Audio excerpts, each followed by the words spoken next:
My guess is most of you have never used a grogger before. In fact, most of you probably never heard the term grogger. But if you come this Wednesday, we're going to give you a grogger. We will be celebrating Purim. If you're not Jewish, we are celebrating the book of Esther. Now, I know we went through that a couple weeks ago in the story, but this is actually Purim season, where the Jewish people remember the story of Esther, when the Jewish people were going to be wiped out by a mass murdering group that was centered in Iran.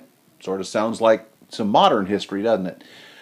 Nonetheless, it's the retelling of the story. And years ago, the rabbis decided that even though it's a very painful story, that the best way to celebrate this story was with humor, with comedy, and to actually get people to laugh. So this past Wednesday, I took a small group of guys down to Temple Israel, and we actually experienced the Purim ceremony, and it is a little bit of chaos.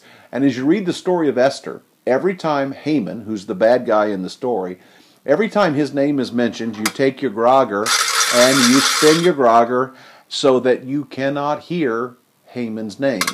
And when Mordecai and Esther's name are mentioned, you celebrate. Well, this Wednesday, we're going to be having our own musical here. It's called Star Queen. A number of you have probably seen it before. A lot of you haven't.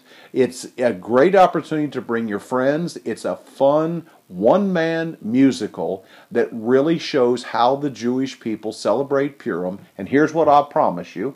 In an hour and 10 minutes, you will learn the entire book of Esther, and you will never forget it. Invite your friends. I know there's Awana going on, there's middle school going on. That's great if they go to that, or any age group could come to this. It will be one of the funnest events you have, and when it's all over, you will go home with your own grogger. Love being your pastor. See you Wednesday night.